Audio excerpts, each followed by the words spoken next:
നിരാഹാര സമരം തുടരുന്ന ആശാപ്രവർത്തകരോട് അനുഭാവം പ്രകടിപ്പിച്ച് കൂട്ടയുപവാസം. പൊതുപ്രവർത്തകരും ഉപവാസ സമരത്തിൽ പങ്കെടുക്കും.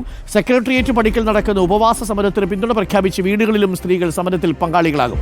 സുനിഷ അയ്യല്ലൂർ സമരപ്പന്തലിൽ നിന്ന് ചേരുന്നു. സുനിഷ അയ്യല്ലൂർ, നേരത്തെ സുനിഷ തന്നെ പുറത്തുവിട്ടൊരു വാർത്തയുണ്ട്, നമ്മുടെ INTUC-യുമായി ബന്ധപ്പെട്ട വാർത്ത.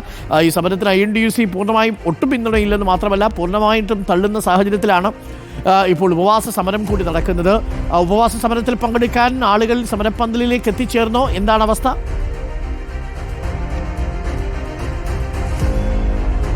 അരുൺ, ആളുകൾ എത്തിത്തുടങ്ങുന്നതേ ഉള്ളൂ. ഈ പറഞ്ഞതുപോലെ ആശാ സമരം തുടങ്ങിയിട്ട് ഇന്ന് 43ാമത്തെ ദിവസവും ഒപ്പം തന്നെ നിരാഹാര സമരം ആരംഭിച്ചിട്ട് 5ാം ദിവസവുമാണ്. ഈ 5ാം ദിവസത്തിലാണ് കൂട്ട ഉപവാസത്തിലേക്ക് ഏതായാലും പ്രവർത്തകർ കടക്കുന്നത് എന്നതാണ്.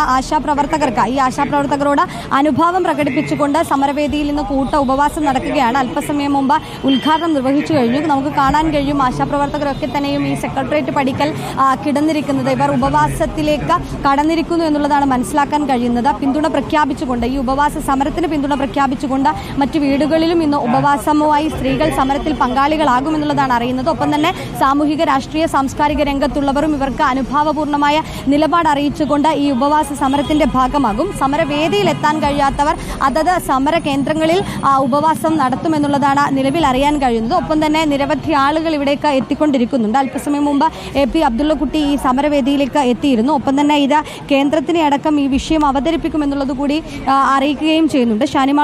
ഷാനിമോൾ ഉസ്മാൻ അടക്കമുള്ളവരും ഏതായാലും ഈ സെക്രട്ടേറിയറ്റ് പടിക്കലിലെ സമരപ്പന്തലിലേക്ക് എത്തിക്കൊണ്ടിരിക്കുകയാണ്. നിലവിൽ ഇതിൽ ആവശ്യങ്ങളിൽ തീരുമാനമാകാതെ പിന്നോട്ടില്ല എന്ന നിലപാടിലേക്ക് ആശാവർക്കർമാർ കടന്നിരിക്കുന്നു എന്നത് തന്നെയാണ്. കഴിഞ്ഞ ദിവസം ആദ്യഘട്ടത്തിൽ 3 പേരായിരുന്നു നിരാഹാര സമരം ഇരുന്നത്. 3ാം ദിവസം നേരത്തെ ഷീജ, ഈ നിരാഹാര സമരം കിടന്ന ഷീജ ഈ ദേഹാസ്വസ്ഥതയെ തുടർന്ന് ആശുപത്രിയിലേക്ക് മാറ്റുകയും പകരം ശോഭ എന്ന ആശാവർക്കർ.